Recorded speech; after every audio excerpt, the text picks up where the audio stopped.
Muy bien, entonces hoy vamos a comenzar la clase 15ª, la clase 25 sobre este estudio que estamos haciendo del Éxodo, y Dios mediante hoy estamos llegando al final. La clase pasada vimos la finalización del tabernáculo. Antes de eso, por supuesto, Moisés había recibido de Dios todos los 613 reglamentos y leyes por las cuales esta nueva nación que acababa de ser formada allí a 2 meses de salir de Egipto se iba a regir el resto de su vida como nación. Siempre dijimos, y es importante recordar, que el pueblo de Israel no entró como una nación a Egipto, entró como una familia, y en Egipto se convirtió en nación, y cuando salieron, mejor dicho, en Egipto se convirtieron en un pueblo gigantesco. Salieron de Egipto, Dios los libera, las 10 plagas y todo lo que ya estudiamos, salen de Egipto, caminan algunas semanas, llegan al monte Sinaí, al mismo lugar donde Dios había antes llamado a Moisés para que los vaya a buscar, y allí se conforman como nación. Entran como familia, salen como pueblo, como muchedumbre, se convierten en nación allí en el monte Sinaí. Allí el pueblo de Israel dice: yo quiero que tú, Jehová, seas mi Dios como nación. Allí hay un pacto entre el pueblo y Dios, entre Dios y el pueblo, el primer pacto. Y el pacto es realmente un acuerdo entre los dos. Dios iba a ser su Dios, Israel iba a ser su pueblo.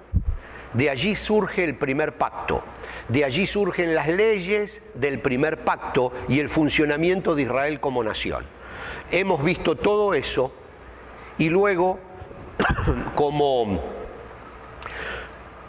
el funcionamiento de Israel como nación era un funcionamiento centrado en la religión, centrado en la relación con Dios, Dios envía una serie de normas para crear el tabernáculo. Dentro del tabernáculo, distintos sectores o secciones. Una de ellas, el lugar santísimo, donde Dios se conectaba una vez al año con el sacerdote, con el sumo sacerdote, y allí el sumo sacerdote sacrificaba un animal para que la sangre de ese animal sirviera como expiación, o sea, como en lugar de la sangre de la gente que había pecado. Entonces allí había un empalme, una conexión entre Dios y el pueblo, en el lugar santísimo. Un Dios santo no se podía conectar así porque sí con un pueblo que no era santo. Había un proceso en el medio. Ese proceso que tenían que ver los sacrificios, la expiación, todo eso es una sombra de lo que después vendría en el segundo pacto, en el nuevo pacto con Cristo y con la expiación de Cristo como única, última, única y eterna, porque era pura. Los animales que se sacrificaban para cubrir el pecado de la gente no eran animales puros, eran simplemente animales que cubrían, era como un símbolo de lo que después vendría, que sería lo perfecto, que estamos hablando de Jesucristo en la cruz del Calvario. Todo eso lo estuvimos viendo y relacionándolo con el Nuevo Testamento. En la clase pasada ya llegamos a la finalización del tabernáculo. A partir de allí ya entramos en otro libro y entramos en el pueblo de Israel caminando hacia la tierra prometida. Entramos en un pueblo de Israel que estaba listo, en teoría, para entrar a la tierra prometida, pero su mente todavía no estaba preparada para entrar a la tierra prometida. Por lo tanto, comenzaron los problemas. Uno de los problemas era el temor a entrar a esa tierra que ellos no sabían que había del otro lado, y la falta de confianza en que Dios iba a ir delante de ellos. Por lo tanto, presionan a Moisés, el pueblo de Israel, o sea, los representantes de cada tribu, de cada familia, presionan a Moisés Moisés envía un representante, que son los famosos 12 espías, un representante de cada tribu, de cada familia, a la tierra a la cual tenían que ir, o sea, la tierra de Canaán, la tierra prometida, y los espías, 10 de ellos, regresan diciendo, no se puede ir, y el pueblo los escucha. Y el pueblo no escucha a los dos, Josué y Caleb, que dicen, sí, vayamos, porque Dios dice que va a ir delante nuestro. Tenemos que confiar, pero el pueblo no escucha a los dos, escucha a los 10. Entonces Dios dice, señores, ustedes definitivamente no están preparados para entrar a la tierra prometida. Todavía les falta una etapa. Así que se van a tener que quedar 40 años en el desierto, hasta que toda esta generación que no está preparada para entrar, se vaya muriendo solita. Y los hijos van a entrar en la tierra prometida. Y ahí comienza la famosa historia del pueblo de Israel en el desierto. No estaban perdidos, jamás estuvieron perdidos. Nacieron en el desierto, imagínense cómo se van a perder en una distancia tan corta. Ellos sabían perfectamente dónde estaba, pero también sabían que no estaban listos para entrar. Y Dios comenzó a trabajar con ellos en el desierto. En el desierto comenzó a trabajar con el pueblo de Israel hasta que tuvo listo de entrar. Y eso fue 38 años después de esta secuencia, de esta terminación del tabernáculo, 38 años después, a las órdenes de Josué. Ya no de Moisés, porque Moisés había muerto con 120 años de edad. Recuérdense que los primeros 40 años de Moisés estuvo en el palacio del faraón en Egipto aprendiendo cómo se lidera un pueblo. Los siguientes 40 años de su vida tuvo que huir porque asesinó a un egipcio, porque quiso tomar la ley en sus manos, se equivocó y tuvo que pasar otros 40 años más aprendiendo lo que Dios quería de él. Pero él tenía todo ese conocimiento de liderazgo que había adquirido en el Palacio Real, más todo lo que aprendió en el desierto en esos 40 años cuando Dios lo estuvo instruyendo, fue lo que desencadenó en el liderazgo excelente que tuvo los terceros 40 años de su vida liderando al pueblo de Israel por el desierto hasta las puertas de la tierra prometida. Y ahí fallece Moisés y toma su mando Josué, que era su asistente en la parte militar. Josué nunca habría sido un gran líder y esa fue una de sus cargas más tremendas. Josué no era un líder carismático como era Moisés, pero Dios lo respalda. Josué era el que manejaba el ejército de Israel, era un militar y de pronto el militar se vio en la necesidad no solo de comandar al ejército, sino de comandar al pueblo. Y ahí hubo algunas complicaciones, pero Dios lo respaldó y él hizo una buena campaña, una buena labor. Ahora, el punto número último, el punto número no sé cuál, porque ya ni siquiera sé si lo dividimos en varios puntos, pero lo último que vamos a tocar del libro de Éxodo es el concepto de la nube. Porque hay algo que los acompañó desde el primer día que salieron de Egipto y es una nube en donde estaba la presencia de Dios. Esa nube era la que se posaba sobre el tabernáculo cuando Dios se comunicaba. Esa nube con el sumo sacerdote, esa nube fue la que ocultó a Moisés cuando subió al monte Sinaí a buscar las tablas de la ley, en 2 o 3 oportunidades que subió.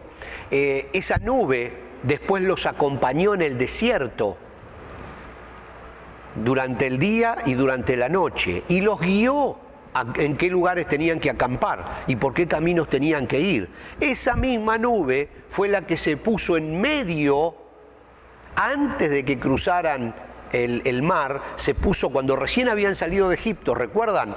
El pueblo de Israel llega hasta el mar y el ejército egipcio venía detrás y dice que la nube se puso en medio de ellos.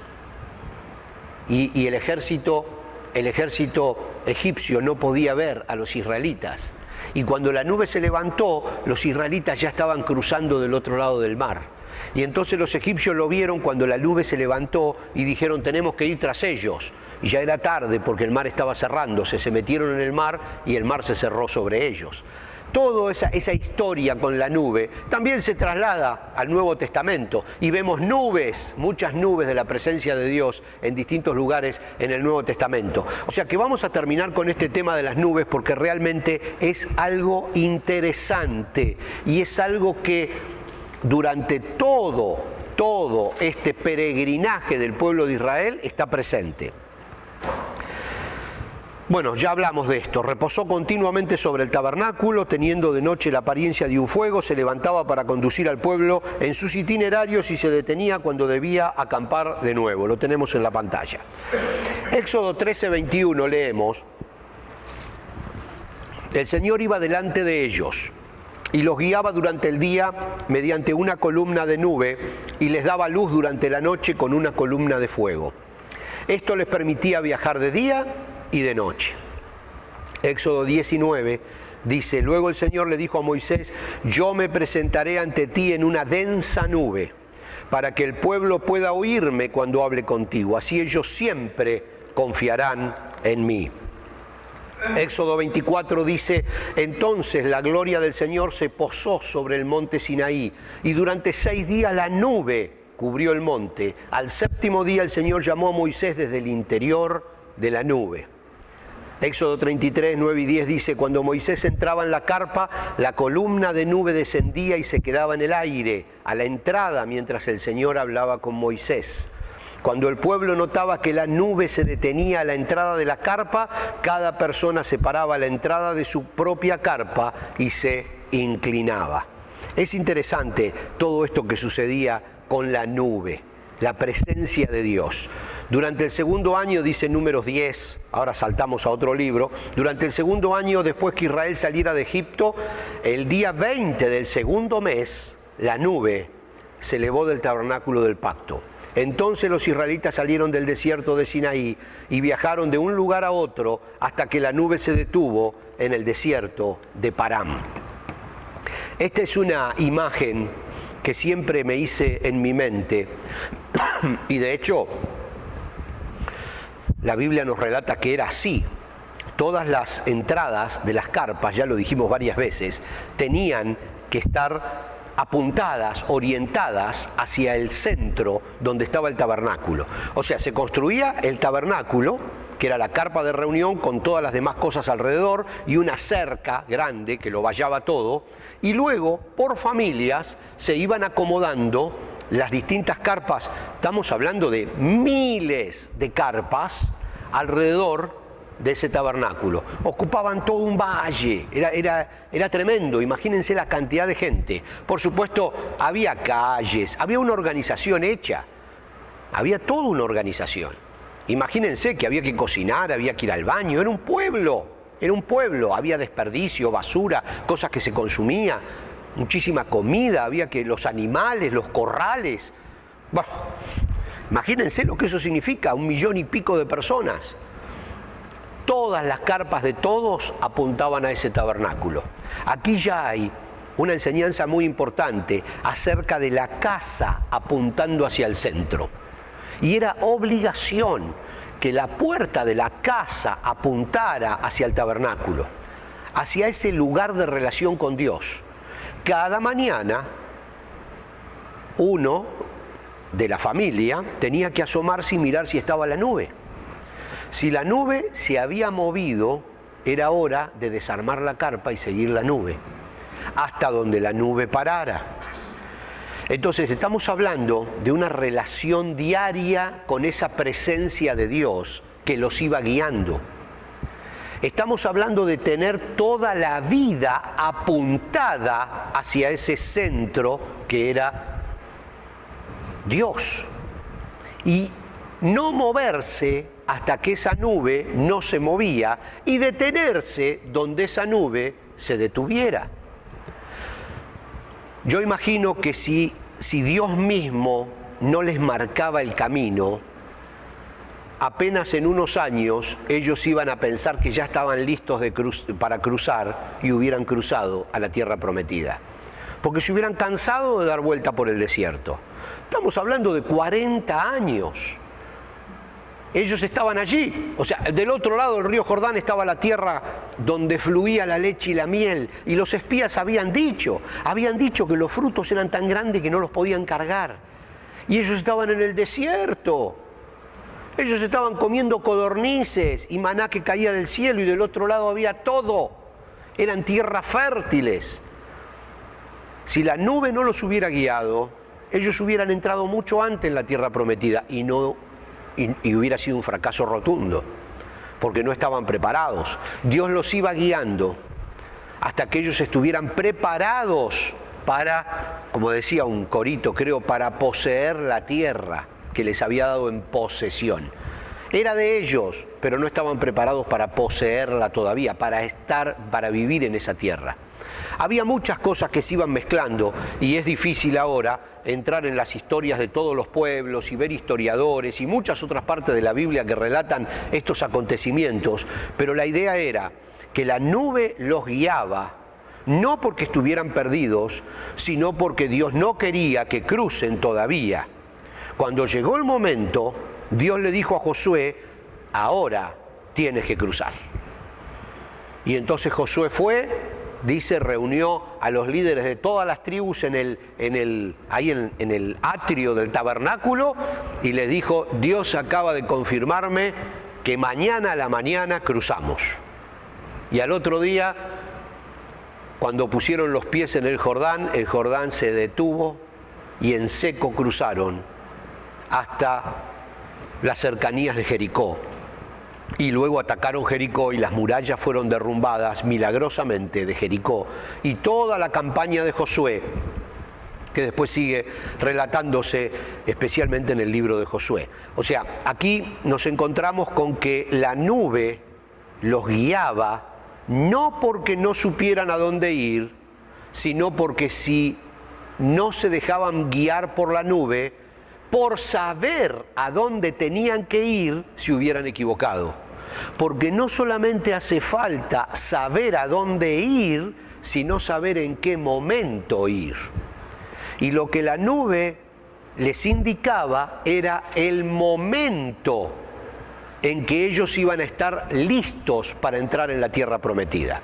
Por eso era tan importante para cada israelita pararse en la puerta de la carpa y esperar la decisión de Dios. No porque no supieran a dónde ir, no porque no tuvieran claro el camino, sino porque no sabían todavía el momento. Entonces la nube, en este caso, fue muy importante para ellos porque les marcaba los tiempos de hacer las cosas. Hasta que finalmente tuvieron la oportunidad de entrar en esa tierra prometida que tanto se hizo desear.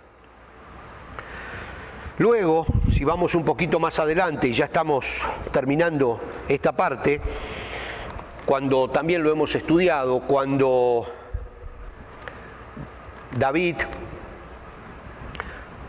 va a recuperar el arca que había sido capturada por los filisteos, estamos hablando de mucho tiempo después, cuando ya están dentro de la tierra prometida y comienza la lucha con los pueblos que habitaban la tierra prometida. En un determinado momento, cuando hablamos del arca, hace unas cuantas clases atrás vimos esto, espero que lo recuerden, el arca es capturada por los filisteos.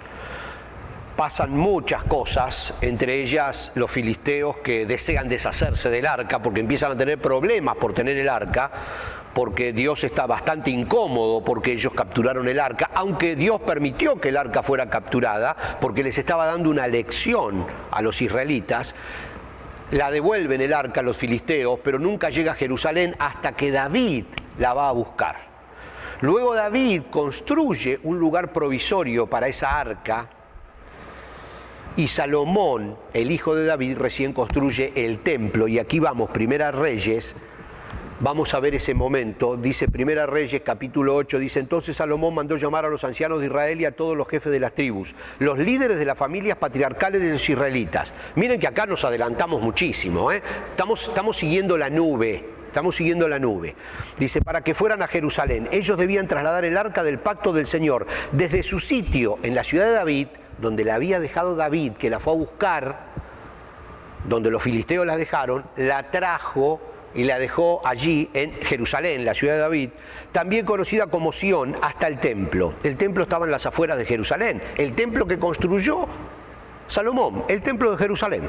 Así que todos los hombres de Israel se reunieron ante el rey Salomón durante el festival de las enramadas, que se celebra anualmente a comienzos de otoño.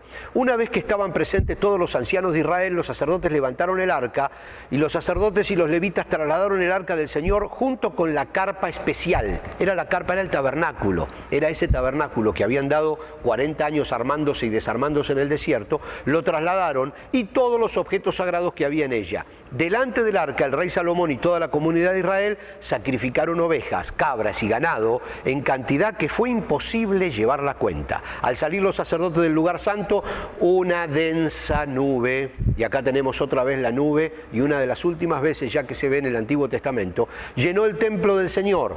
Los sacerdotes no pudieron seguir con la celebración a causa de la nube, porque la gloriosa presencia del Señor llenaba el templo. Entonces Salomón oró: oh Señor, tú dijiste que habitarías en una densa nube de oscuridad. Ahora te he construido un templo glorioso, un lugar donde podrás habitar para siempre.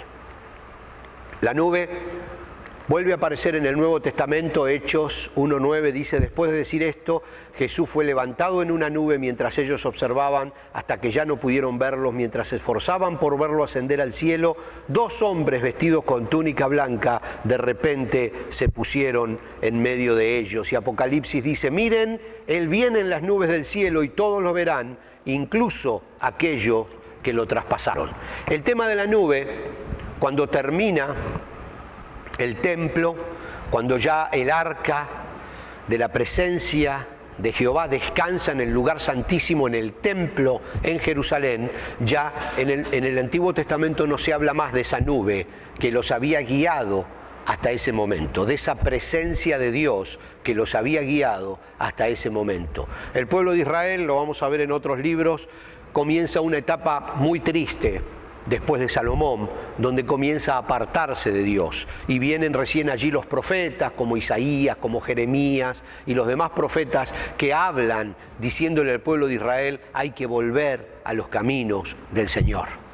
Hasta que nuevamente vemos en el Nuevo Testamento aparecer la nube de la presencia de Dios, y el Apocalipsis que dice que cuando el Señor regrese, regresará en esa nube que durante toda la Biblia simbolizó la presencia de Dios. Lo importante que rescatamos del libro de Éxodo como el último punto es el concepto que les decía antes de la presencia de Dios guiando constantemente al pueblo. Pero no, otra vez, vuelvo sobre este mismo punto porque creo que es fundamental, no porque el pueblo de Israel estaba perdido y no sabía dónde ir, sino porque el pueblo no sabía cuál era el momento de ir a ese lugar. Por lo tanto, nosotros vemos que hay muchas cosas que nosotros sabemos que tienen que ser de una manera y tenemos la convicción de que tienen que ser de esa manera, pero no sabemos los tiempos del Señor. Y esa nube en el desierto los fue guiando no a los lugares, sino a los tiempos, hasta que se cumplió el tiempo de que ellos cambiaron su mente de mentalidad de esclavos a mentalidad de hijos, y recién allí pudieron pasar a la tierra prometida. Una generación necesitó para cambiar esos 430 años que estuvieron en Egipto y se habían acostumbrado a no confiar en Dios. Hasta que después de esos 40 años en el desierto, el pueblo se acostumbró a confiar en Dios. Se acostumbró a cada día esperar el pan nuestro de cada día. Porque, ¿te acuerdan cuando hablábamos de cada día llegaba el maná? Y ellos no podían juntar más porque se podría, se estropeaba. Cada día tenían que confiar en el mantenimiento de Dios. Cada día tenían que esperar las codornices. Cada día tenían que confiar por el agua. Cada día una dependencia constante, hasta que después de una generación se acostumbraron a confiar en Dios. Y aunque las murallas de Jericó eran muy altas para ellos y ellos no estaban capacitados para destruir esas murallas y para conquistar esa ciudad, cruzaron igual, porque ya habían aprendido que tenían que confiar. Y cuando Dios le dijo es el momento de cruzar, cruzaron. Y cuando le dijo tienen que darle 7 vueltas a las murallas de Jericó, le dieron las 7 vueltas a las murallas de Jericó y no sabían que se iban a caer. Ellos no sabían lo que iban a pasar, pero ya confiaban, ya confiaban. Ya no era el mismo panorama que había sucedido 40 años atrás, cuando los 10 espías habían cruzado y le hicieron caso a los 10 el pueblo porque no confiaba. Era una cuestión de confianza. Fue 40 años, ellos tuvieron que pasar en el desierto y el libro de Éxodo es el que nos da el puntapié inicial de esos 40 años. Tuvieron que pasar 40 años en el desierto hasta aprender a confiar. Cuando aprendieron a confiar, Dios dijo, ok, llegó el momento, crucen. Y la nube los fue guiando en ese aprendizaje de confianza. Acá terminamos el libro de Éxodo. Tenemos muchos más libros para seguir estudiando. Deuteronomio es un libro excepcional. Todos los mensajes, vamos a ver, todos los mensajes que Moisés les fue dando al pueblo para irlos capacitando para cruzar a la tierra prometida. Todas las veces que Dios habló a través de Moisés, los vamos a ver en Deuteronomio. Todo como Dios los organizó, los vamos a ver en Números y en Levíticos. Y así vamos a ir a través de todo el Antiguo Testamento para ir relacionando y conociendo a Dios, para saber cómo Dios actúa hoy, que estamos en el nuevo pacto. Él sigue siendo el mismo Dios. Y entonces ahora nosotros vamos a por eso la Biblia dice en el Nuevo Testamento esto, porque tiene relación con el Antiguo. La idea de estudiar el Antiguo es conocer el Nuevo, la forma de pensar de Dios y aplicarla a nuestra vida. Así que nos vemos la próxima clase con un nuevo libro. ¿Les parece? Continuamos.